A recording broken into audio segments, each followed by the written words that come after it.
I got married to my wife 5 years ago. For both of us, it was our second marriage. I don't have kids from my first marriage, but my wife has a daughter. When I first met my wife, my stepdaughter was 16. Even though I don't have any kids of my own, I understand that teenagers are moody and independent. I didn't expect her to warm up to me right away. When we started dating, I didn't see her much because she was busy with high school and cheer practice. The few times I did see her, she was cold and uninterested in getting to know me. At first, I thought she was just shy and would eventually warm up to me. However, even after a year of dating my wife, things were still the same. During that time, I learned more about my wife's previous relationship with her daughter's father, which wasn't great. He cheated on my wife multiple times before she left him. My wife didn't tell her daughter about the details because she was young, and it wasn't appropriate. Naturally, my stepdaughter adored her father and didn't understand the situation, leading to anger towards her mother for the divorce. My wife had sole custody because her ex moved abroad and didn't want to be part of his daughter's life.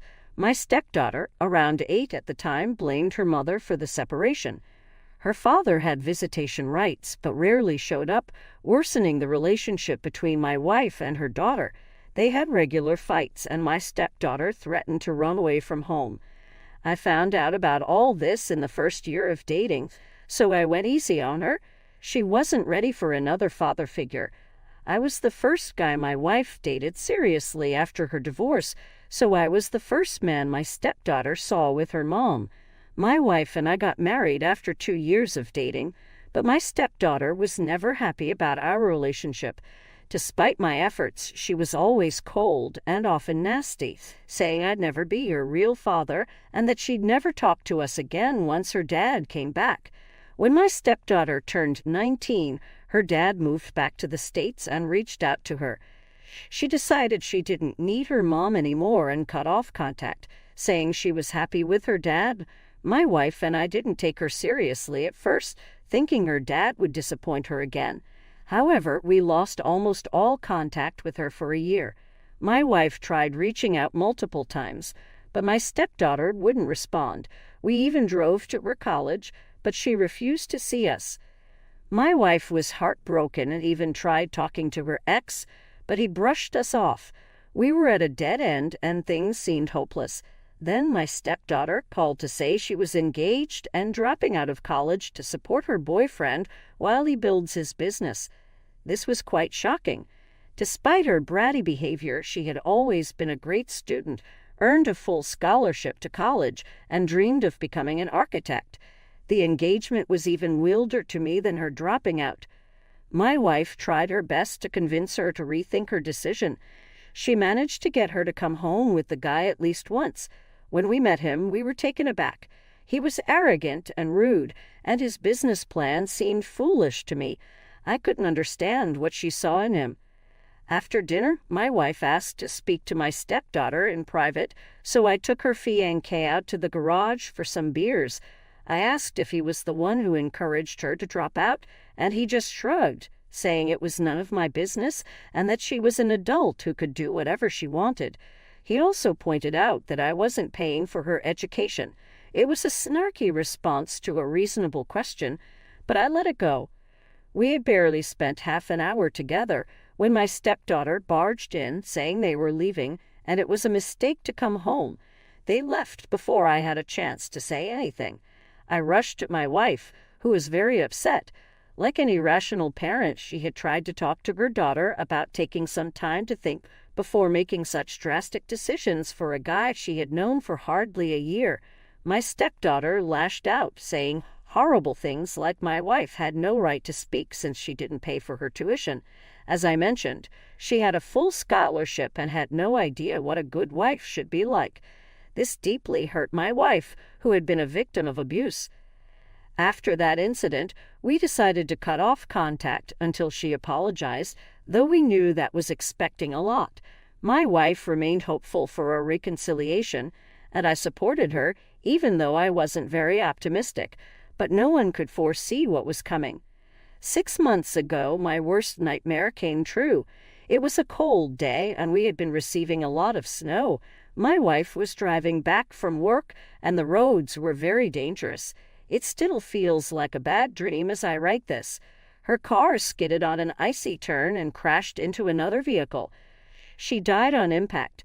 The devastation I felt cannot be described in words. She was, and always will be, the love of my life. I still cannot imagine spending my life without her.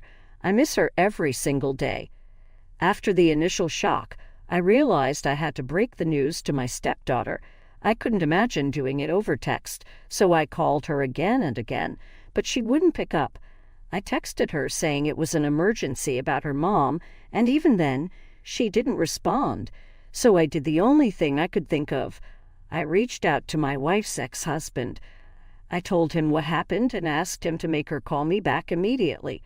Sure enough, she called me within half an hour. I broke the news, and there was just silence on the other end. I was terrified, but after a few moments, she said she was on her way home. She attended the cremation and memorial, but hardly spoke to me. Before leaving, she told me I was no one to her now, that her mother was gone, and asked me not to contact her again. I foolishly thought this tragic event might bring us closer. My wife left some of her savings to her daughter, but left the house to me. I didn't know I would be getting the house until our lawyer told me. I asked her to inform my stepdaughter since any communication from me wasn't welcome. I heard she reacted angrily and said some unkind things about her mom.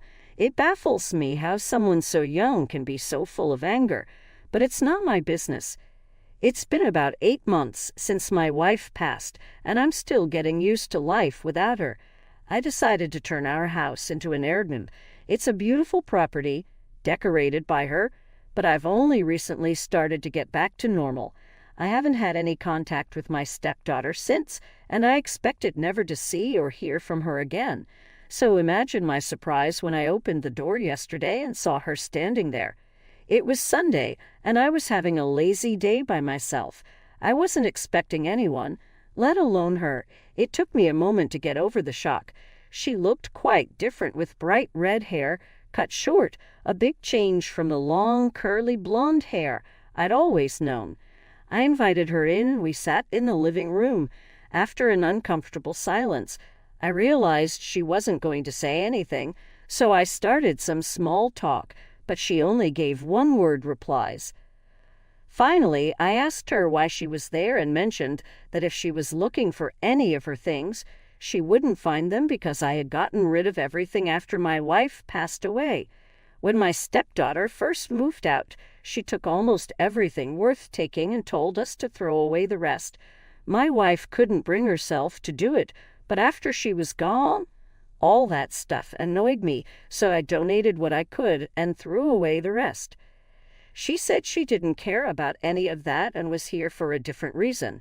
She needed a place to live because she had divorced her husband and her dad had moved out of his old place and wouldn't pick up her calls anymore. She didn't know where he was or how to reach him, apparently because he was dating someone much younger now. This was a lot to take in. The last time I saw her was when my wife passed away, and it seemed like she and her husband were still together. I didn't even know she had gotten married, let alone divorced. I asked her when it all happened, and she said they had gotten married in Vegas before her mom passed away. She'd filed for divorce and moved out because she fell out of love with him and was seeing someone else. I was baffled. Before I could say anything, she said that whatever was happening in her life was her business and she didn't need my advice. She wanted a civil relationship and asked to move in as soon as possible since she had to leave her friend's place. I told her it became my business when she demanded to live in my house with some random guy. I lost my temper at her attitude and said she should live with her new boyfriend since she preferred that, even though her mom wanted us to be a family. This triggered her, and she angrily accused me of emotionally abusing her and behaving like her dad, who refused to talk to her or offer a place to stay. That's when it clicked. She wasn't here to build a relationship because she had nowhere else to go after her dad abandoned her again.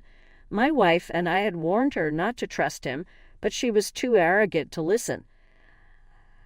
told her she should have seen it coming from a man who caused her mom so much grief. She said she thought her mom made up those stories to make her like me. I reminded her that she didn't have to see me as her dad or even like me, but that didn't change the truth about her father. However, I realized there was no point in revisiting the past. I told her I wasn't comfortable with her and her husband living in the house, but would let her stay for a few months if they paid rent and stayed in the basement. I gave her a week to decide. She became enraged, saying this was her mother's house and I had no right to deny her. Second update. It's been a crazy week. After writing my last update, I contacted my stepdaughter to ask if she had made her decision. She angrily told me she would never pay rent for living in her own house and didn't care that I'm the owner because she believed I manipulated her mom into leaving the house to me. I didn't want to get into an unnecessary argument, so I just told her I was glad she made her decision. The next day, I had to leave for a 2-day business trip. I locked up the house as usual and left around 8:00 in the morning. After finishing the first day of meetings, I decided to check my home security camera. I knew things would be fine because I had alarms in place in case of a break-in, but I was bored and had nothing else to do. Guess what I saw?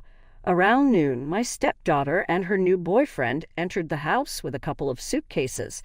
They went back and forth, bringing in more stuff. I was baffled. I'll admit the passcode wasn't very strong. It's my wedding anniversary, but we live in a very safe neighborhood and almost never have break-ins. I didn't know what to do at first. I was so angry at her audacity that I thought of calling the police. Then I decided it might be better to call her first and talk it over, but she had blocked me, and I didn't have her boyfriend's number. I called the home phone, but no one answered, as expected. I considered asking a neighbor to check in, but decided against it because I didn't want to bother anyone. I tried her phone one last time, but it didn't work. The more I thought about it, the angrier I got, so I did the only thing I could think of. I called the police. I also spoke with my boss to let him know I might be late to the next day's meetings and explained the situation a bit. Thankfully, he was reasonable and told me it was all right. I checked out of my hotel and drove home. It took about 4 hours, and it was past midnight by the time I arrived, but at least I made it. I called the police a bit before reaching home and told them the truth. My stepdaughter had illegally broken in with her boyfriend. I waited for the cops to arrive. Long story short, they kicked them out. There was a lot of screaming and ridiculous accusations, and my neighbors gathered around my house.